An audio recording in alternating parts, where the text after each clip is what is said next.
Bendiciones, bienvenidos, buenas tardes allá en la transmisión. Gracias a Dios nos concede la oportunidad de reunirnos, alabar su nombre y meditar en su palabra. Amén. Y pues bueno, es un título un poco común, ¿verdad? Cómo la ira del hombre llega a ser la corona de Dios. Cómo la ira del hombre llega a ser la corona de Dios, lo vamos a ver en este día. Y usted sabe que todo predicador procuramos preguntarle al Señor, ¿verdad?, que quiere hablar a su pueblo. Y en este día, 29 de septiembre 2024, que usted lo sepa o los que lo escuchen después, hay alrededor del mundo un sinfín de huracanes y hay gente que ha sufrido pérdida material, pérdida quizá de algún ser querido, de bienes, y es algo frustrante, ¿verdad? Y algo que tenemos que meditar, dice la palabra de Dios, cuando los discípulos o buenos seguidores de Jesús le hablaban de una torre en Siloé, decía, bueno, ¿y tú crees que porque tú no estás ahí eres más justo que aquellos? Y el Señor Jesús dice claramente, antes bien, si no os arrepentís, dice, todos pereceréis igualmente. Amén. Y entonces, a lo que quiero llegar, porque estaba estudiando este tema y en realidad meditaba tres temas, pero llegué a este punto, un texto que no recordaba yo en mi mente haberlo visto antes, que vamos a ver a continuación, pero que claramente dice que Dios se corona de la ira del hombre. Amén. Debemos recordar que de todas las coronas que marca la Escritura, corona de vida para los que le aman, corona de justicia al que persevera, corona de honra al que permanece en la vejez, y ahí usted puede encontrar los 7 tipos de corona que hay en la Biblia. Pero al final en Apocalipsis dice que los ancianos, dice, rinden sus coronas delante del Señor, dice, yo no merezco esto, tú eres el único digno de recibir la gloria. Amén. Y es por eso que aún la ira del hombre, el enojo del hombre, dice el salmo que vamos a leer a continuación, dice, viene a ser una corona. Esa ira que uno rinde es una corona. Y aún si uno no la rindiera, dado que el Señor, como le dijo a Job, tiene el poder de ver a cualquier altivo y abatirlo. Es por eso que dice la Escritura que el altivo lo mira de lejos, porque si lo mira de cerca lo abate su misma naturaleza. Aún esa ira y ese enojo que no es rendido delante de Dios voluntariamente, Dios al tratarlo viene a ser algo con lo cual Él se corona porque Él tiene ese poder. Amén. Entonces mejor aprender por las buenas, ¿no? Mejor por las buenas. Entonces hoy quiero compartir el Salmo 76:10, es la Reina Valera contemporánea. No se preocupe, ahorita vamos a leer las otras versiones, pero esta versión claramente es el motivo del título de esta mañana. Amén. Dice la versión Reina Valera contemporánea, la ira humana redunda en tu alabanza. Todos sus enojos se vuelven para ti una corona. La ira humana redunda en tu alabanza. Todos sus enojos se vuelven para ti una corona. Entonces quiero que piense un poquito, porque cada uno llegamos a la iglesia, al templo, y cada uno traemos en nuestro corazón cierto enojo quizá controlado, pero al final una querella, ¿verdad?, una queja para con Dios, de bueno, yo si pudiera tratar este asunto con Dios, le preguntaría, y de manera muy activa, ¿no? La gente que tiene la confianza de compartirnos sus pensamientos, de repente, ¿por qué no hizo nada al respecto? ¿Por qué no evitó que mi matrimonio se rompiera, mi familia se rompiera? ¿Por qué no evitó que mis padres se separaran? ¿Por qué no evitó que este familiar querido muriera en su momento, ¿no? ¿Por qué no lo sanó? ¿Por qué no lo restauró? ¿Por qué permitió que yo esté aquí? ¿Por qué? Y muchas cosas, y son cosas que en nuestra mente, en el respeto que tenemos hacia Dios, quizá las contenemos, las reprimimos, pero ahí están, ahí están. Y entonces dice la Escritura que todos esos enojos redundan en la alabanza. Ahora, eso es hacia Dios, pero hacia nuestros prójimos, hacia el semejante, quizá también tenemos ira, ¿no? Y hay unos caracteres que son más apacibles que otros, y es un regalo de Dios, ¿verdad? A mí me preguntan, ¿cómo le hace usted? Es un regalo de Dios el carácter, ¿no? Quizá batallo con otras cosas, pero al menos en ese aspecto a veces mis compañeros se ríen de mí porque cuando llevo a alguien, o sea, yo me voy manejando en el carro y llevo a alguien, y dice, tócale el claxon, le digo, es que no me lo va a creer, pero no sé ni dónde está el claxon, porque no soy de reaccionar así de rápido, ¿no? No así también cuando voy con mi esposa y de repente alguien se mete en el tráfico y eso, y yo no digo malas palabras, pero sí me molesto y comento, y me dice, ¿y por qué no le dices? No, el pleito es del parabrisas hacia acá, ¿verdad? No va a cambiar mucho la situación o se puede empeorar. Pero lo que le quiero decir es que dice la Biblia que todos esos enojos se vuelven o se llegan a convertir para Dios una corona cuando Él los trata. Es decir, recuerdo también que el Señor Jesús, una sentencia muy fuerte que le dice a los escribas y fariseos es, en vuestros pecados moriréis. Entonces uno en este camino, en esta vida, tiene dos opciones: morir en su pecado, en su malestar, en su enojo, o puede rendirlo delante de Dios y que venga a ser una corona para Dios y aparte redituar en bien para usted. Mire, quiero que veamos otras versiones de este mismo texto, a ver si se logran ver allá en pantalla, los que estén aquí, a ver si la pueden leer, ¿no? La 60, la que es un poco más conocida, Reina Valera 60, dice: ciertamente la ira del hombre te alabará. Dice: tú reprimirás el resto de las iras. La ira del hombre te alabará, tú reprimirás el resto de las iras. Entonces vea cómo la escritura aquí nos está marcando en esta versión que hay diferentes tipos de ira, ¿verdad? Está la ira de Dios. De hecho, Juan viene predicando, Juan el Bautista, y les dice quién les enseñó a huir de la ira venidera, ¿no? En el Apocalipsis a Juan le muestran 7 copas de ira, donde se consuma la ira de Dios, ¿no? Entonces hay una ira de Dios, hay una ira del hombre, hay una ira de la naturaleza, ¿verdad? Dice que el estrépito del mar, cosas que están pasando, lo que le comentaba al principio, a gente que está ya en regiones de costa y que hoy ellos han conocido, o sea, hoy ya es más común por las redes, ¿verdad? Gente que pudo transmitir cómo estaba inundada su casa, su calle, pasaban casas, no sé si vio videos, casas enteras así en los ríos, obviamente carros, animales, árboles. Es algo que solo los que lo vivieron saben lo desesperante que es, ¿no? O sea, que la impotencia de ver cómo estás perdiendo todo y no poder hacer realmente mucho o nada, ¿verdad? Es algo, y que sí, estás allí en medio de la tormenta. Entonces, bueno, está hablando de la ira de la naturaleza. Pero vea entonces cómo dice aquí la 60, la ira del hombre te alabará. ¿Qué quiere decir? La Nueva Traducción Viviente dice: la rebeldía del ser humano solo resalta tu gloria. Dice: porque tú la usas como un arma. Entonces, cuando uno está de rebelde, o sea, con ese tipo de pensamiento, digo, cada quien sabe, cuando le hablo, sabe el conflicto que trae dentro de sí hacia Dios, hacia sus padres, hacia un vecino, qué sé yo. Pero entonces dice la Biblia que esa rebeldía causada por ese enojo, dice, viene a ser en las manos de Dios como un arma. Pero un arma, o sea, puede ser para algo bueno, ¿verdad? Para defender tu propiedad, para cuando alguien está tentando contra tu vida y poder defenderte, pero también puede ser, es de doble filo, un arma, ¿verdad? Un arma es, me comentaba un compañero, dice, bueno, nosotros vivimos en rancho, tenemos animales, es seguro que quien vive así en Estados Unidos tiene un arma, quizá en México igual, ¿no? Si tienes animales, vives en el cerro, en la sierra, obvio que vas a tener un arma. Bueno, en el sentido del enojo, dice la Biblia que es un arma, y se lo digo solamente para que usted piense y diga, bueno, un arma es de doble filo, me puede defender o me puede perjudicar o le puede hacer daño a otro incluso, ¿eh? O sea, entonces para bien, para mal personal o para mal de otro. La lenguaje actual, traducción lenguaje actual, dice: cuando te enojas, le está diciendo a Dios, Dios, tú cuando te enojas, hasta el hombre más furioso se rinde ante ti y te alaba. Ahí en Apocalipsis te puede ver cuando Juan ve los juicios, dice que entonan el cántico de Moisés y dicen, ¿quién no te temerá, oh Señor, y glorificará? Claro, estás viendo los juicios de Dios, ¿quién no te temerá? Pero cuando Dios no hace aparentemente nada y te deja, nuestro corazón no se rinde delante de Dios. Entonces dice la Biblia que ese enojo, dice, sí, hasta el más furioso se rinde ante ti y te alaba. La palabra de Dios para todos dice, la gente te respeta, le dice a Dios, la gente te respeta cuando castigas a los malos. Porque mira, algo es muy frío, pero es muy real. Dice la Biblia que la maldición no viene sin causa. Entonces, cuando viene un mal sobre la tierra, es generado por nuestra misma maldad, por la misma maldad humana. Le digo, y no estamos más justos los que no estamos padeciendo. En algún momento quizá nos tocará otro tipo de mal, pero la Biblia dice que el mal no viene sin una razón, sin un motivo. Entonces, todo esto que está pasando, recuerda, la Biblia nos dice que cuando fue aquel diluvio, dice que Dios lo que hizo fue limpiar la tierra.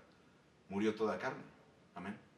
Y entonces así tanto la gente que no teme a Dios, como la gente que nos congregamos cada 8 días y decimos temer a Dios, pero que no hemos hecho morir la carne, entonces ¿qué es lo que hace Dios? Lo que nos habla a través de la naturaleza, que Dios está limpiando la carne, está limpiando la carnalidad del mundo. Amén.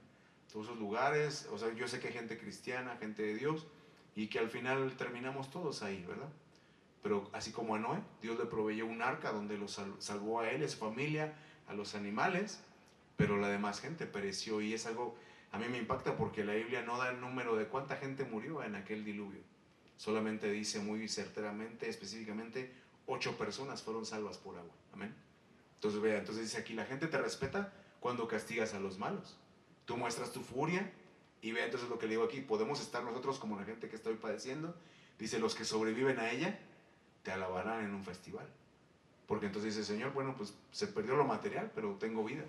Cuando usted, no sé si usted ha estado en algún accidente de tránsito, o sea, que se destruye su carro, pero que usted está con vida. Yo he escuchado gente que se volvían a nacer. Yo alguna ocasión en México me fui abajo de un tráiler, me quedé dormido, y cuando llegó el policía me dijo, pensé que iba a encontrar un decapitado, porque es lo que pasa, que se baja abajo de un tráiler y se terminan decapitando. Pero entonces los que sobrevivimos, dice, te alabarán en un festival. La Nueva Versión Internacional dice, la furia del hombre se vuelve tu alabanza, y otra vez la palabra sobrevivir, dice, los que sobrevivan al castigo te harán fiesta. Te recuerdo cuando tomamos la Santa Cena, dice, Dios nos castiga para no ser condenados con el mundo. Entonces hay cosas que como cristianos y como gente de Dios, Dios permite el castigo, o sea, una enfermedad. Usted lo puede ver ahí en la Santa Cena, ¿verdad? Dice, muchos han sido debilitados, otros incluso ya duermen, ¿verdad? Es algo que el Señor, y especifica y dice, y esto es para que siendo castigado, no seas condenado con el resto del mundo, porque Dios hace una diferencia, Él dice, entre el que me teme y el que no me teme, el que me sirve y el que no me sirve, así es. Así es, sería injusto Dios. Abraham le dice, ¿verdad? El juez de toda la tierra va a hacer perecer al justo con el impío, lejos esté de ti. Y él dice, sí. Y aunque Lot no era el hombre más perfecto, sí lo reconoce la Biblia como justo, pero entonces dice, ok, mandó a los ángeles para que lo sacaran a él y a su familia. ¿Amén? ¿Vamos bien ahí? Vamos a entrar en concepto. ¿Qué entonces es la ira? ¿Qué viene a ser la ira? Mire, la ira es la palabra Gemá, 25:34. Este habla de la ira del hombre. Recuerde que la Biblia habla de la ira de Dios. Recuerda, el Salmo dice, tú reprenderás las otras iras. Cuando habla de la ira de Dios, es una ira que de hecho es la que prevalece en la Biblia, pero Dios la controla. La del humano, la del ser humano, dice, es un veneno, es una ponzoña, es un ardor, una indignación. Pero me llamó la atención porque entonces esa ira del hombre, las palabras que deriva, mire, la palabra gemá dice deriva en una palabra que es leche cuajada o queso. Así los que, bueno, yo por si mis tías, mi abuelita era de rancho, entonces ahí sí el queso lo hacían así, ¿verdad? Recién ordeñado, y tenían un proceso para una telita que usaban y hacían el queso fresco, ¿verdad? Bueno, entonces el punto es que es algo que se cuaja. Pero vea lo importante que es, porque entonces eso así como que no da mucha referencia. Bueno, me está hablando de la ira, ¿y qué tiene que ver la mantequilla o el queso, no? Ah, es que en el hebreo, esas palabras, gemá, gemá, jomá, me dice que viene a ser un muro de protección, una muralla. Entonces le digo así porque como leímos que la ira es un arma, entonces como puede ser para protegerme, como puede ser para defender a un ser querido, una situación de peligro, pero también puede ser para dañarme, porque dice la Biblia que como los cerrojos de alcázar, o es algo que es muy duro de romper, dice, es el hermano indignado, ¿verdad? Entonces cuando nos enojamos, es por eso que ponemos una muralla a la edad que sea, adultos, adolescentes, jóvenes, no me hables, es una muralla que pasar. Pero lo que quiero decirle con lo anterior de la leche o el queso, dice Proverbios 30:33, mire, dice, ciertamente el que bate leche sacará mantequilla. Pero ahí mismo dice, y el que recio se suena la nariz sacará sangre, y el que provoca la ira causará contienda. Entonces lo que me está diciendo la Biblia es que la ira, estaba buscando, el mundo creo lo entiende al revés, ¿no? Porque está el enojo y está la ira. En el diccionario secular cuando busca enojo dice, oh, es algo incontrolable y etcétera, y es al revés. En la Biblia la ira es algo controlable y el enojo es algo espontáneo, algo que no se puede controlar, pero entonces dice aquí, así como cuando estás batiendo la leche, sacas mantequilla y te suenas recio la nariz, puede sangrar, dice así también, el que provoca la ira causa contienda, es decir, que uno no se llega a enojar así. Yo sé que hay gente más iracunda que otra, ¿no? Pero lo que me está diciendo la Biblia o lo que nos está diciendo es que entonces es porque uno está ahí constantemente, como decían las mamás de antes, estás muele y muele, ¿verdad? Muele y muele, muele y muele, llega el momento en el que uno explota. Bueno, esa es la ira del hombre. La ira de Dios usa más la palabra airarse, es la palabra af, 639 para los que apuntan, y es como airarse, o sea, se llenan de ira, de aire, pero al mismo tiempo logran controlarlo, ¿no? Esa es la ira de Dios, airarse, la palabra af en hebreo. Pero bueno, entonces aquí en los conceptos es eso, ¿verdad? Que tanto está uno ahí molestando que entonces llega uno a explotar. ¿Sí? Entonces la ira, ay, perdón, me apagué aquí. Entonces la ira es ese veneno, es esa copa, esa muralla que uno levanta, y en la Biblia es algo incontrolable, es por eso que es bien importante. Quiero tratar con ustedes, mire, 6 causas de ira. Cuando usted la busca así, ira en la Biblia, entonces dice, bueno, ¿por qué se aira la gente? ¿Por qué la ira humana? La primera vez que se menciona ira como tal es en Génesis 27, ahí con Jacob y Esaú, cuando Jacob usurpa. Recuerde que Jacob significa usurpar, tomar un lugar que no le corresponde, una posición que no le corresponde, y entonces Esaú se molesta, dice, porque ya no hubo más bendición para él, y dice la Biblia que se consolaba con la idea de matar a su hermano.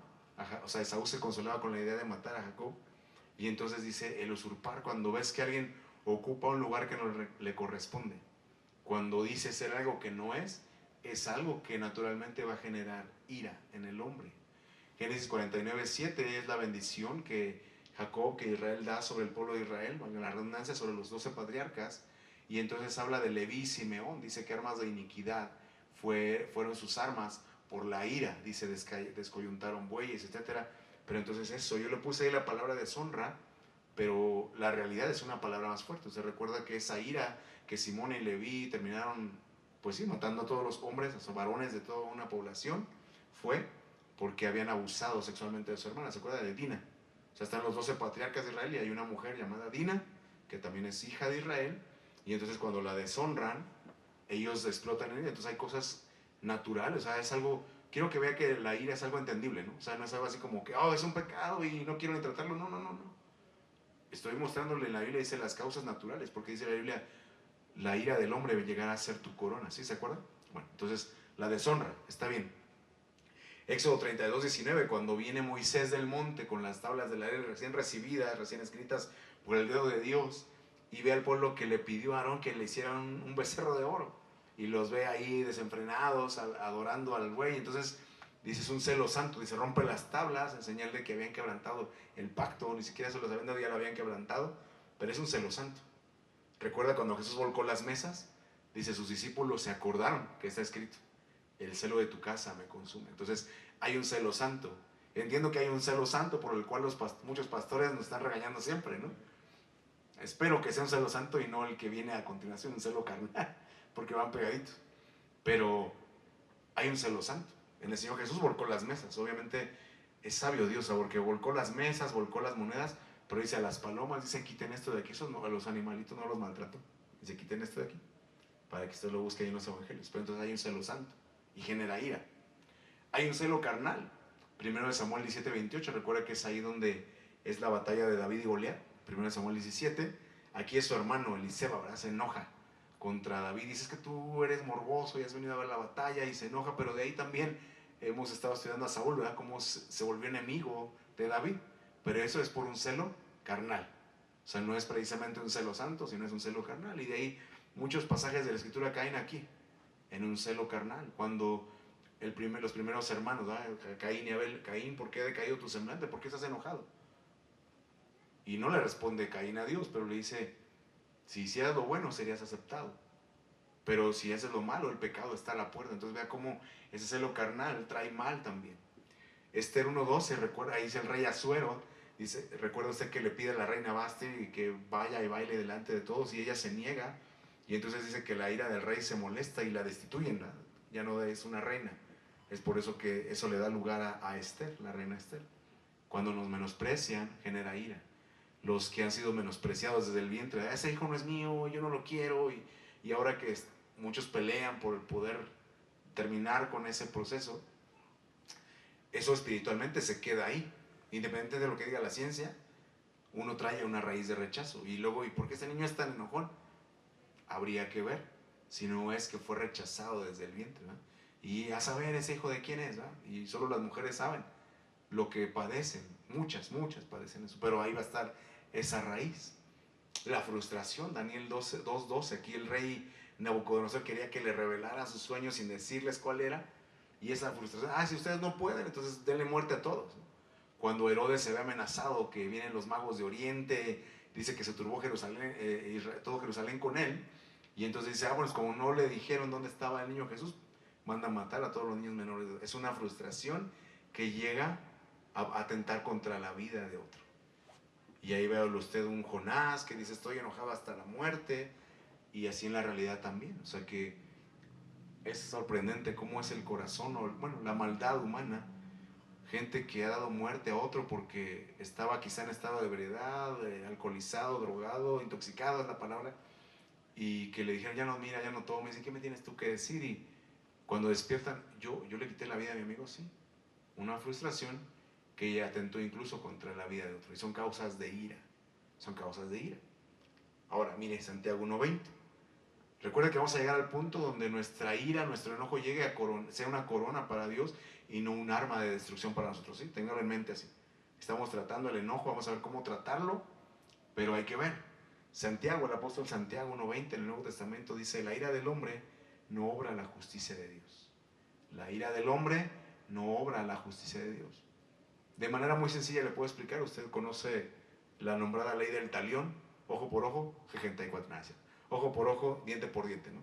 Es decir, que el castigo no supere la falta. O sea, porque a veces que me recordaba en la mañana, o sea, como no es nada más entre seres humanos, sino me vino a la mente un video que vi de una señora que le corta la pata a su perrito porque le maltrataba sus plantas. Y cuando los vecinos le preguntan: oye, ¿por qué le cortaste la pata a tu perrito, no? Pues es que me tiraba las plantas. ¡Wow! Entonces dice aquí, es el apóstol Santiago: la ira del hombre no obra la justicia de Dios. Porque dice, ok, fue una planta, pues tú tendrías que haber cobrado lo equivalente a una planta, no un miembro importante, ¿va? Hablando de los animales, pero sabe que también me refiero a vidas humanas, ¿no?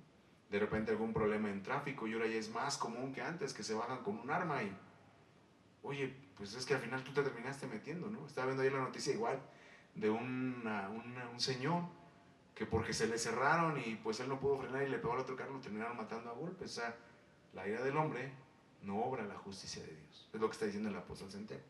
Quiero que vea, ampliar un poquito más este verso. Miren, en otras versiones, la Nueva Traducción Viviente dice: el enojo humano no produce la rectitud que Dios desea. El enojo humano no produce la rectitud que Dios desea. Le digo, algunos enojos pueden ser lógicos, ¿no? Pueden ser entendibles. Dice la Biblia: ves a tu esposo, a tu cónyuge, a tu pareja con otro, dice, el celo del hombre, dice, no te va a perdonar. Es el furor del hombre, ¿verdad? Hay cosas que son entendibles, ¿no? Son entendibles, pero Dios nos pone un nivel mayor, porque cuando viene Jesús en el Sermón del Monte y nos dice: oíste que fue dicho no matarás, pero yo te digo que desde que te enojas ya estás siendo expuesto a un juicio, te estás exponiendo al infierno, ¿sí? Lo puede ver ahí en Mateo 5. Ya no se diga así, porque dice desde que te enojas, pero también dice si le dices fatu a tu hermano. Ya cuando te empiezas a agredir verbalmente, vas por mal camino, regresa, te pon freno, regresa. Dice, porque de ahí a que ese enojo te lleve a una injusticia, estás así. Palabra de Dios para todos: el que vive enojado no puede vivir como Dios manda. El que vive enojado no puede vivir como Dios manda. Yo le digo, puede ser que su enojo tenga justificación o explicación, ¿verdad? Le comentaba la semana pasada de una señora que destruyó medio México y es que a mí me quitaron a mi hija y tengo derecho de destruir. Entendemos el enojo, pero no te da derecho de destruir propiedad privada, ¿me explico? Entonces dice aquí, el que vive enojado no puede vivir como Dios manda. Y entonces la pregunta sería, bueno, ok, ¿y entonces cómo le hago, verdad? Bueno, vamos a ver 4 consejos. No es el punto principal, pero para poder tratarlo, ¿verdad? 4 consejos que la Biblia nos da para tratar el enojo. Efesios 4:26, mire, lo que le digo es, Dios mismo se llena de ira, ¿verdad? Entonces dice, airaos, o sea, la ira, en el hebreo, la palabra af que le comentaba es cuando se agita la respiración, ¿verdad? Entonces dice Efesios, el apóstol Pablo, airaos, pero no pequéis. Porque muchas veces luego como padre nos airamos: oye, ¿y por qué le pegaste así a tu hija o a tu hijo? Pues que tiró la leche. Pues sí, pues sus manitas son torpes, no tienen fuerza. O sea, si no querías que te borrara archivos de celular, ¿para qué se lo prestas? ¿No? Porque es que me lo aventó y pues sí, pero piensa antes, ¿no?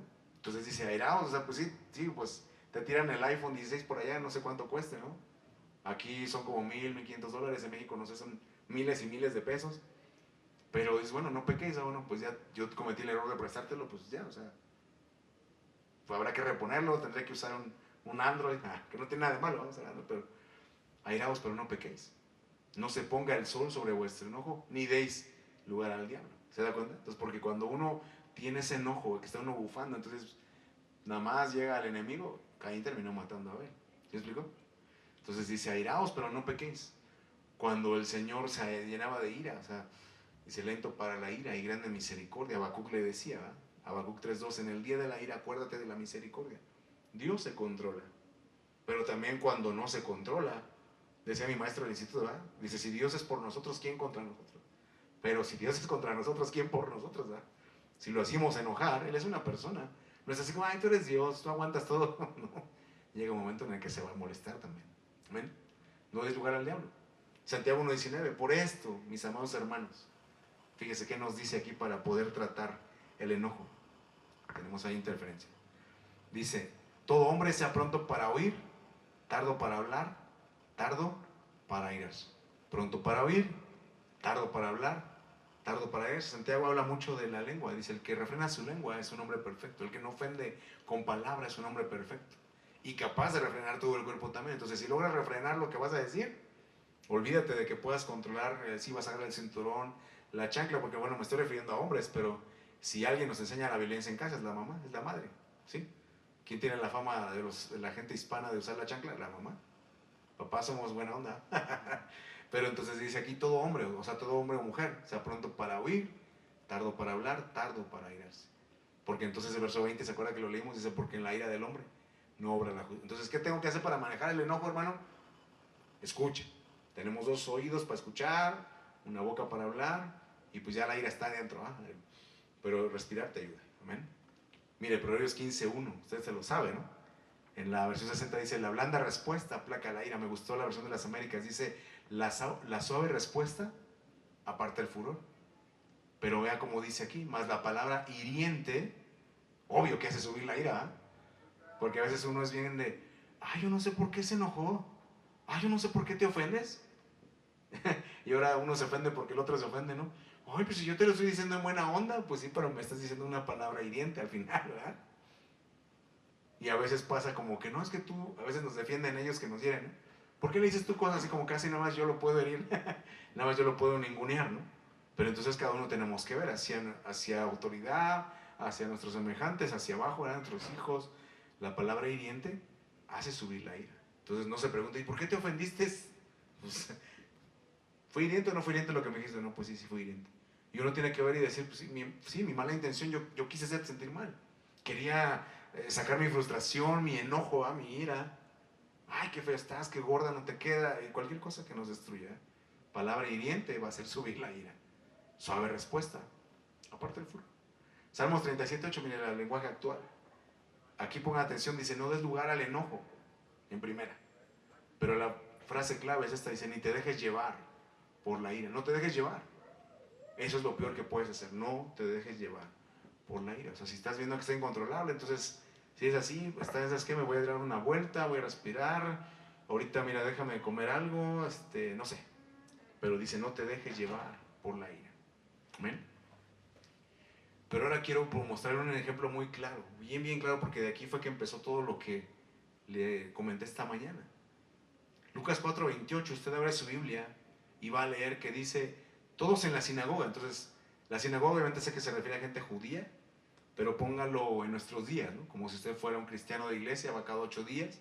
Y si todos en la iglesia se llenaron de ira cuando oyeron estas cosas, está diciendo que estaba predicando el Señor Jesús. El Señor Jesús mismo predicando, y lejos de que fuera de bendición, generó ira. Con esto lo digo de una vez, no estoy justificando a los pastores de la inmunidad ministerial que sí se agandallan con la gente y luego, pues yo no sé por qué se ofende a la gente, ya vimos, ¿verdad? Sí, pues si dices palabras hirientes, obvio que a nadie le gusta. Vamos a ver qué fue lo que pasó con el Señor Jesús.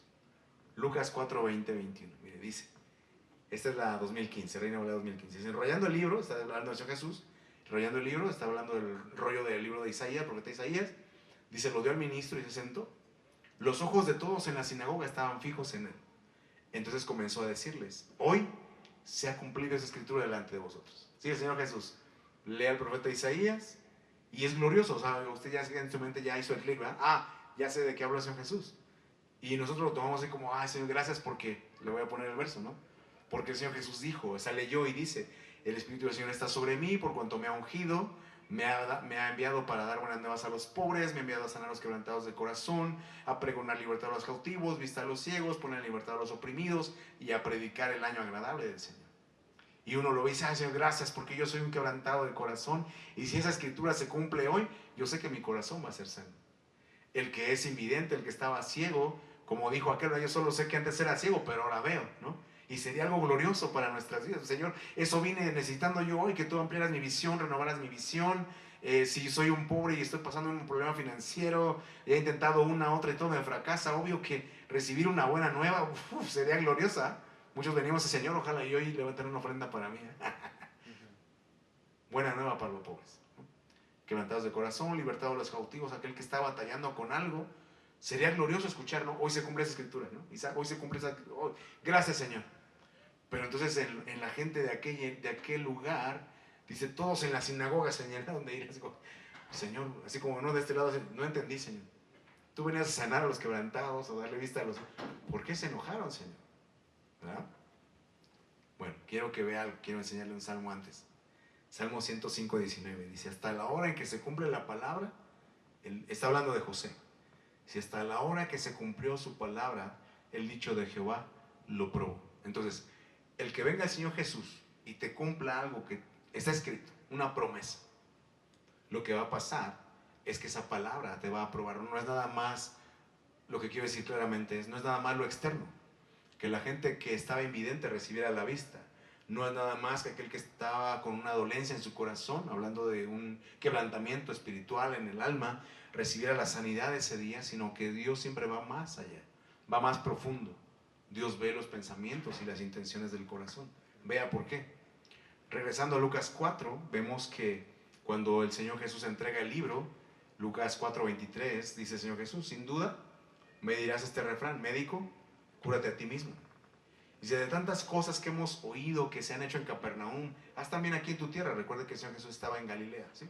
Estaba en Galilea, donde se había criado. Dice, de tantas cosas que hemos oído que se han hecho en Capernaum, haz también aquí en tu tierra. Y añadió, de cierto os digo, cuando dice de cierto os digo es amén. Amén les digo, que ningún profeta es bien recibido en su propia tierra. Y en verdad les digo, otra vez amén, y amén les digo, que muchas viudas había en los días de Israel, en los días de Elías, cuando el cielo fue cerrado por 3 años y 6 meses, y hubo gran hambre en toda la tierra. Ahorita se escucha, ¿va? Que viene un hambre en toda la tierra, y simplemente usted ve de repente cuando lo pasamos en la pandemia, ¿va? Tantito alguien agarraba 2 paquetes de papel higiénico en vez de uno y ya se andaba uno peleando ahí, ¿no? Bueno, yo no, pero sí los veía usted peleando por el papel, ya no por la comida. Bueno, hubo gran hambre en toda la tierra. Dice, pero a ninguna de ellas fue enviada Elías, sino una mujer viuda de Sarepta de Sidón. Y otra vez. Y muchos leprosos había en Israel en tiempo del profeta Eliseo, pero ninguno de ellos fue limpiado, sino Naamán el sirio. ¿Qué les estaba diciendo el Señor Jesús? Primero les comienza diciendo, hoy se cumple esa escritura delante de vosotros. Amén. Ah, pero quiero que sepan que hay gente que no es del pueblo de Dios, que está más dispuesta a cumplir la palabra. Y entonces, espérame. Entonces me estás diciendo que, si yo quiero recibir la vista, si yo quiero sanar mi corazón, si yo quiero que mi opresión se vaya, me estás diciendo que tengo que hacer, o sea, no nada más así que yo reciba ya. No, pues entonces no. Yo le puse nada más lo sencillo que dice que se llenaron de ira. Pero usted sigue leyendo, dice que lo sacaron de la ciudad y lo querían despeñar, ¿no? Así como llevarlo al alto de un cerro y rodarlo, no sé cómo lo querían despeñar. Pero dice la Biblia que como no había llegado su hora, dice, pasó en medio de ellos y se fue. Pero entonces por eso ellos no, aunque esa escritura dijo el Señor, se cumple hoy, ellos no lo recibieron. Y es por eso que muchas veces nosotros como cristianos, como gente de Dios, venimos a la iglesia y es que no pasa nada, ¿no? Voy a la iglesia y no pasa nada, oro y no pasa nada. Entonces esta mañana no es nada más que uno pueda manejar el enojo, sino que uno puede ir más allá y decir, a ver, bueno, voy a separar, mi enojo es por esto, mi enojo con Dios es por esto, porque no me ha respondido en tanto tiempo, pero lo voy a dejar aquí tantito y voy a ver qué hay más allá de mi corazón, porque entonces aquí el Señor nos está diciendo 3 cosas, amén. El Señor nos está diciendo 3 cosas muy concretas que le quiero compartir. Mire, Lucas 7:1, recuerda que dice, la gente Jesús les dijo, de cierto me vas a decir, lo que hemos oído que haces en Capernaum, hazlo también aquí en tu tierra, en Nazaret. Pero entonces cuando usted ve en la Biblia y todas las cosas que hicieron, hay muchas cosas que hicieron en Capernaum, esa es una predicación por sí sola, Capernaum.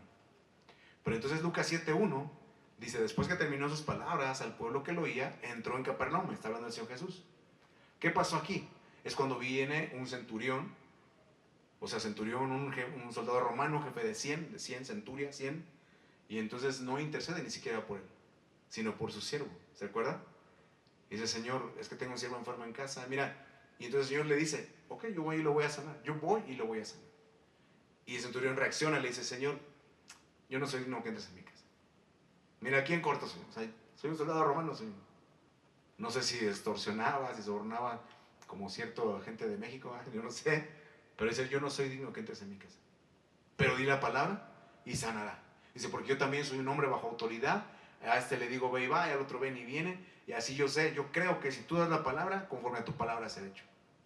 Se voltea Jesús a la muerte y dice, ni aún en Israel haya tanta fe. Ni aún en esos que les dije que hoy se cumplía esa palabra, creyeron que o querían lo externo, querían recibir la vista, querían ser sanos, querían que ya no hubiera dolor. Pero no tenían la fe realmente. No tenían esa tanta fe de que por la palabra se ejecutan las cosas. Esto trasciende porque entonces cuando uno, al final quiero que vea que detrás de esas cosas hay obediencia, ¿verdad? En la viuda de Sarepta, mi Señor, sabe Dios, sabe tu Dios que esto que estoy juntando la leñita, ¿se acuerda el canto? Y una viejecita juntando su leñita, ¿verdad? Sabe tu Dios que esto que estoy juntando es para el último bocado de pan y dejarnos morir. Literalmente así es un pasaje bien fuerte. Le dice la viuda de Sarepta a Elías, nos vamos a dejar morir. ¿Qué le dijo Elías? Mujer, dame a mí primero. Le repito, no es como muchos ministros de hoy que uno hace y les da ofrenda y no pasa nada, ¿no? Dame a mí primero y así ha dicho el Señor, no es que así hará. Entonces uno tiene que pedirle discernimiento al Señor. Señor, ¿dónde siembro?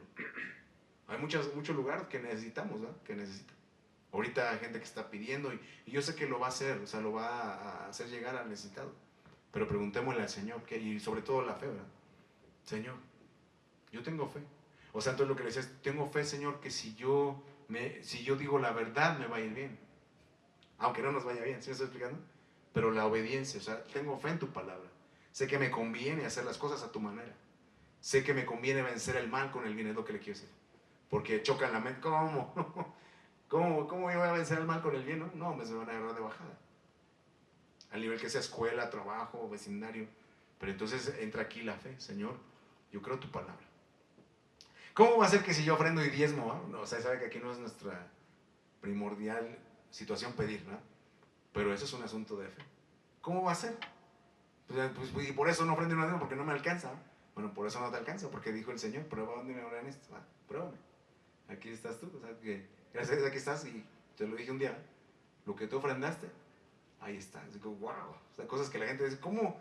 ¿Por qué te resolvieron a ti a favor, ¿no? Un asunto legal. Parece que no, pero sí cuentan las ofrenditas que uno da. Cuando hacen la cuenta en el cielo, oye, le debemos a este. Dale, ahorita que necesita, dale. ¿Ah? Wow. Señor, no me la esperaba, pero gracias a que cumplís esa palabra. Tanta fe. Mateo 11:21, porque entonces le dice, estaba en Capernaum, le dice, y queremos que lo hagas aquí también, o que quieren que lo haga aquí también, ¿dónde está su fe? El Señor Jesús habló de la fe y dijo, cuando el Hijo del Hombre venga, ¿hallará fe en la tierra? Entonces hay gente que hoy ya ni siquiera le pide a Dios.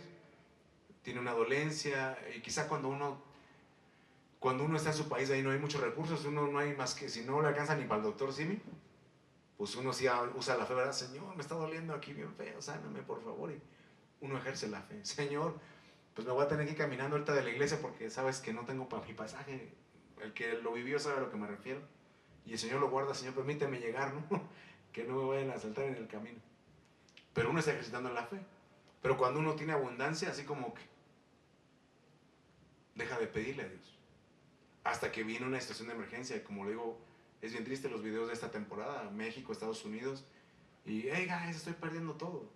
¿Sí? Y antes de eso, o sea, no estoy juzgando, o sea, yo estoy mismo ahí expuesto, ¿ah? No lo digo con desprecio, lo digo con temor. ¿Dónde estaba nuestra fe? Cuando todo estaba bien. Porque cuando todo va bien, nos olvidamos de la fe. Hasta que estamos ahí, ¿verdad? Tiene oportunidad de donar para el hospital. O así, porque aquí en Estados Unidos de repente hay donativos, ¿verdad? No voy a decir de programas corruptos de redondeo, ya sabe a qué me refiero. Pero hay lugares donde sí, oye, levantan fondos. Y uno a veces se ha beneficiado, como el Children's Hospital, y por mencionar alguno, ¿no? Si yo me he beneficiado, pues cuando pueda voy a hacerlo, ¿no? voy a donar. No sé en qué momento igual, primero Dios que nunca lo necesite, pero si lo necesito sé que bueno, ya va a estar ahí mi siembra, porque se nos olvidan los principios de Dios. Siembra y cosecha, siembra abundantemente, abundantemente cosechará. Le estoy diciendo poniendo ejemplos seculares. Yo no le dije, y tráigame aquí a mí sufriendo. No, no. Usted usa un hospital, tiene oportunidad, done al hospital. Yo he llevado a mis hijos ahí y me han atendido bien y no me han cobrado. Por eso, y no les estoy diciendo, uy, dono millones, pues no los tengo. ¿Eh? Pero si tengo oportunidad en la temporada de que donen, pues sí. Dice la Biblia, conforme a tu posibilidad, conforme a tu fuerza, hazlo. ¿Sí me estoy explicando? Bueno, Mateo 11:21. Porque entonces dice, ninguno fue sanado, sino, bueno, la viuda de Sarepta de Sidón. Entonces, Mateo 11:21, quiero tomar esa referencia, porque entonces aquí el Señor Jesús diciendo, hablando, dice, ay de ti Corazín, ay de ti Betsaida. Dice, porque si en Tiro y en Sidón se hubieran hecho los milagros que han sido hechos en vosotros, tiempo ha que en vestidos ásperos y ceniza se habrían arrepentido. ¿Sí? Entonces, mire, le digo, o sea, cuando el Bautista llegaba y empezó a bautizar, a los fariseos les decía, ¿a ti quién te enseñó a huir de la era venidera? Tú no quieres el castigo, pero no quieres cambiar tu corazón, porque los soldados romanos le decían, ¿y nosotros qué haremos? Ah, pues no cobres más de lo que está impuesto, ¿eh? No extorsiones. Los recaudadores de impuestos, no cobres más de lo que está permitido. Querían un cambio. Cuando Zaqueo quiere ver a Jesús y le dice, Zaqueo, desciende, es necesario que yo pose en tu casa. Señor, mira, en lo que haya defraudado se lo voy a regresar conforme a la ley 4 veces más. Le dice el Señor, hoy ha llegado la salvación a tu casa. No querías zafarte nada más del castigo. ¿Quieres un cambio? ¿Sí me estoy explicando? Entonces, volviendo al pasaje, cuando se molestaron en la sinagoga, o sea, sí, Dios quiere restaurarte la vista. Dios quiere sanar el quebranto de tu corazón. Dios quiere librarte de tu opresión, programarte o proclamarte libertad. ¿Pero para qué la quieres? Porque mucha gente quiere ser libre para seguir pecando. Quiere ya estar sana y otra vez ir a tomar alcohol y otra vez ir a emborracharse y otra vez hacer un sinfín de cosas. Quiere salir cuando ya se le va la pareja, así, ay, ayúdenme a orar. Y cuando regresa otra vez la vuelve a engañar. Así como entonces. Y yo es por eso que la gente se molestaba. Ah, entonces no me lo vas a dar, Señor. Sí te lo voy a dar, pero yo quiero. O estoy buscando fe, estoy buscando arrepentimiento. ¿Me estoy explicando? Y es ahí donde chocamos con Dios, así como que, Señor, no, pues es que me la pones difícil. No es difícil, es que es de decisión. Claro que si vas a decidir por el bien, pues obvio que hay veces que te va a costar, sí, porque lo más fácil es irse al lago, ¿eh? Al lagomé, digo yo, el buen mexicano, ¿eh? O sea, echar todo a la borda, tirarlo a la basura, sí, que se vaya ya, pues, órale, pues si no quiere ya, ¿no? Pero entonces el Señor espera un arrepentimiento. Mire esto. ¿Se acuerda? El otro decía Naamán el sirio. Naamán el sirio. ¿Se acuerda la historia de Naamán? Leproso, entonces fue una de sus sirvientas, ¿verdad? Una muchachita de Israel que le dice, mi señor no se vaya a enojar, pero allá de donde yo vengo, en mi tierra, hay un profeta, hay un hombre de Dios y yo sé que si usted va y le pide y que ore por usted, él va a orar y mi Dios lo va a sanar. Naamán dice, bueno, pues quizá le decía a sus soldados, a su gente, mi señor, si te pidieran cualquier otra cosa, ¿la harías?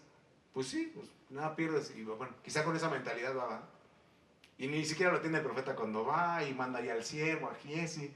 Y dice, no, pues sumérgete 7 veces en el Jordán, ¿se acuerda? Y Jordán, un río así medio feo, no es el más bonito de los ríos. Pero entonces dijo el Naamán, dice, ¿no hay ríos más bonitos allá en Siria? Dice, mi señor, ya estás aquí. Dice la Biblia que los siervos le insistieron, Señor, si te pidiera algo más difícil, ¿no lo harías? Bueno, ok. Y 7 veces, ¿se imagina? Porque a veces nosotros queremos las cosas rápido. De hecho es lo que significan los ríos, ¿no? El Farfán y el otro así, rapidez. Y entonces Naamán 1, 2, ya lo intenté, 7, mi señor, okay. 3. Dice, cuando salió la 7ª, su piel era más suave que la de un bebé. Lo que muchas mujeres quisieran, ¿no? No se habla de una figura del nuevo nacimiento, ¿eh? Porque es lo que pasa después del bautismo. Pero entonces Naamán dice, ninguno fue sanado, sino Naamán el sirio. ¿Qué le estaba diciendo el Señor? ¿Quién estaba dispuesto a obedecer 7 veces, humillarse 7 veces, sino ese hombre? Naamán. Por eso se enojó la gente. ¿Me estás diciendo que yo no me humillo? No necesito decírtelo, ¿no? Lo estás demostrando. Pero vea entonces cuando viene el Señor Jesús en Mateo 4:23 hablando de Siria, dice, recorrió Jesús toda Galilea, enseñando en las sinagogas de ellos, predicando el evangelio del reino, sanando toda enfermedad y toda dolencia en el pueblo. Le puse aquí el mapa porque dice, se difundió su fama por toda Siria. Entonces Galilea está por acá, ¿no? Aquí es el mar de Galilea, ¿no? El río Jordán, aquí está Jerusalén. Siria está hasta allá, no sé cuántos kilómetros, no busqué cuántos kilómetros son, pero quería mostrarle que es del otro lado del río Jordán y no está tan cerquita así como para el verso 24, ¿eh? Le trajeron todos los que tenían dolencias, los afligidos por diversas enfermedades, tormentos, endemoniados, lunáticos, paralíticos, y los sanó. Hoy la gente ya no quiere ni venir a la iglesia. Ah, llore por mí, ¿no? Porque a mí es que tengo un dolor. Oye, pero hay un culto de sanidad tal día a las 5 de la mañana. Ay, llora por mí. Y entonces, era que por eso es que Jesús les decía, hoy se cumple la palabra, pero tú tienes que hacer tu parte. Yo cumplo mi palabra, tú cumple tu parte. ¿Qué me toca hacer? Ven a la iglesia. Pide que oren por ti, como Naamán. O sea, Naamán no conocía, no es así como nosotros de, honra al siervo. Naamán que era un general, tenía un cargo importante. Pero él se humilló y dijo, ok. Y le digo, ni lo atendió Eliseo, ¿no? Mandó a Giezi. Oye, es que yo pensé que el siervo iba a venir. No, ando ocupado, pero dice que te sumergas en Juan 7 veces si quieres. Ya. Wow. Por eso le digo, Jesús, por eso se molestó la gente. Dice, ¿cómo a Naamán y yo que soy viejo, yo que tengo pacto, yo que soy merecedor? ¿No? Porque así nos ponemos los cristianos. Yo merezco más. Pues dirás lo que quieras, pero al final el punto es lo que está generando en ti el cumplimiento de la palabra. Enojo, frustración, o está produciendo lo que el Señor quiere. 3 cosas: fe, arrepentimiento y obediencia. Fe, arrepentimiento y obediencia. Entonces lo que empezó esta idea que estamos trabajando es que si tú tienes algún problema con Dios, el pastor Lina así predica, se pone en su mesita y dice, si tienes un problema con Dios, dímelo. Y así evangeliza él, no sé si lo has visto. Pero el punto es que esa querella que traes con Dios, Dios sabe que, o él mismo en su naturaleza, cuando él se aira, él se llena de ira, él sabe que hay una justificación, una explicación. Me estoy enojando por esto. Yo quiero decirte algo, antes de enojarse Dios, la Biblia me dice que antes de enojarse y derramar su ira, le duele a Dios. Génesis es antes del diluvio. Dice, vio Dios la tierra, cómo se había corrompido su camino, le dolió en su corazón. Y entonces le dice a Noé, he decidido el fin de toda carne. Constrúyete un arca. Antes de la ira fue la misericordia. Como igual hoy le digo, hay gente que está padeciendo, si usted puede ayudar, mandar a través de alguna sesión, de alguna iglesia, la que usted quiera, hágalo. Conoce directamente a un familiar, a un amigo allá, mándele directamente. No deje de hacerlo, no deje de sembrar. Pero entonces, hablando de la ira, de las cosas que me puedan estar llenando a mí de ira hoy en día, entonces lo que me está diciendo la Escritura es que yo debo rendirlas delante de Dios. ¿No? Lo que es la corona, ¿cómo? Con fe, con arrepentimiento, con obediencia. Que esa ira, dice, que la ira del hombre sea la corona de Dios, ¿no? Como leímos. ¿Por qué dijimos esto? Quiero ponerle una vez más el Salmo. Porque la ira humana redunda en tu alabanza. Todos sus enojos se vuelven para ti una corona. Entonces, ríndalo como una corona delante del Señor. Mira, Señor, no es una corona de honra, pero lo quiero rendir. Amén. Yo quiero no enojarme si tú me dices que vas a cumplir una palabra. Yo no quiero salirme enojado esta mañana de la iglesia, como aquella gente de Lucas 4. Yo quiero que realmente, que si tú me estás diciendo esa palabra se cumple hoy, amén, que se cumpla hoy. Si tengo que cambiar, estoy dispuesto a cambiar. Yo no estoy diciendo que sea fácil, estoy enojado. Lo siento, está arraigado ahí. Pero yo mi oración que le hago al Señor, como dijo el Señor Jesús, ¿verdad? Con eso termino. El Señor Jesús dijo, todo lo que mi Padre no plantó, será desarraigado. Porque yo así le digo, Señor, hay cosas que, pues ahí están, Señor. Pero permíteme haber cumplido tu palabra. Si tú no las sembraste, desarraigalas, quítalas de raíz. No las quiero, renuncio. Y tiene que trabajar para que entonces esa ira, ese enojo, sean para Dios una corona. Vamos a orar. Padre Dios, en esta mañana te damos gracias por tu palabra. Te damos gracias, Señor, por tu misericordia. Porque ciertamente, dijo el salmista, no nos has pagado conforme han merecido nuestras obras. ¿Cuántas veces no te hemos hecho enojar? Hemos despertado tu ira. Pero así como te oró el profeta Habacuc en el día de la ira, te has acordado de tu misericordia, Señor. Te has acordado que somos polvo, que un pensamiento tuyo nos puede fulminar, Señor. Pero aquí estamos. Y yo sé, Señor, que si tú mandas esta palabra es porque al final, así como en aquel tiempo que aún dentro de la sinagoga, de la iglesia, lo que hoy entendemos como iglesia, había gente que se molestaba con la palabra, que se molestaba contigo, que ya no quería tener trato contigo. No era tu intención. Para nosotros es glorioso el que tú nos dijeras hoy se cumple esta palabra delante de vosotros. Que podamos ser restaurados de la vista, que se nos vaya la dolencia del corazón, que seamos libres de la opresión, del cautiverio, que aquel que ha caminado pobremente hoy tenga una buena noticia. Señor, eso es glorioso. Pero dice tu palabra que la gente de aquel tiempo le generó molestia porque entendió que tú esperabas arrepentimiento, que tú esperabas fe, que tú esperabas obediencia. Y cómo es que mejor gente que no era del pueblo de Dios terminó recibiendo la bendición, el beneficio, porque tenía un corazón más dispuesto que muchos de los que nos decimos tus hijos, tus hijas. Y por eso queremos pedirte perdón esta mañana, pero también reconocer y decir, Señor, esa es mi realidad. Estoy molesto contigo, y ahí usted dígale al Señor, ¿por qué está molesto con Dios? Yo tengo una molestia contigo porque no hiciste esto, porque no detuviste lo otro, por mi situación actual, porque de alguna manera te culpo a ti, Señor, porque yo creo que tú tienes todo el poder de hacerlo y no lo hiciste, pero creo que tienes el poder para sacarme de esta situación. Si tú tuviste el poder, Señor, para sacar a un Lot de medio de la destrucción, y le diste el poder a Noé para construir un arca donde se salvase él y su familia y los animales, yo creo también, Señor, que puedes salvarme si tú quieres. Señor, que si tú restauraste de la lepra a alguien que ni era de tu pueblo, a un general sirio, Señor, que no era ni de los pactos o de las promesas de Israel, tú lo sanaste porque decidió humillarse, porque te obedeció. Yo creo que si yo lo hago, lo puedes hacer conmigo también. Yo creo, Señor, que si a lo mejor solamente tengo un puñado de harina, Señor, pero es lo que tengo en mi mano, y si lo pongo en tu mano, Señor, yo sé que tú puedes hacer cosas grandes, y aún en medio de las crisis que se anuncian, tú me vas a sustentar conforme a tu palabra y tu poder. Señor, yo lo creo, y solamente esta mañana, por el Espíritu te digo, yo lo creo, Señor. Como te dijo aquel centurión, yo creo tu palabra. Por tu palabra, Señor, será hecho. Tu palabra sustenta todas las cosas. Y lo creo y lo declaro, Señor. Y me abandono a ti, Señor. Trabaja, ayúdame a trabajar lo que me falta. Arrepentimiento, conversión, Señor, obediencia. Ayúdanos a cada uno. Pero que nuestra ira, nuestro enojo, la queja que traíamos este día, venga a ser, como dice tu palabra, este salmo, sea una corona para ti. O sea, que podamos decir, Señor, esta mi causa, tú te coronaste favoreciéndome, tú te coronaste dándome una respuesta favorable. Te lo pedimos, Señor, te lo suplicamos. Ten misericordia, Señor, de cada uno, de cada situación, y ayúdanos. Derrama ese amor tuyo en nuestro corazón para poder decidir y escoger lo mejor, lo bueno, lo que conviene, Señor. Haz tu obra, no nos dejes, Señor. Te lo pedimos en el nombre de Jesús. En nombre de Jesús te damos gracias. Amén y amén. Bueno, nos despedimos de la transmisión.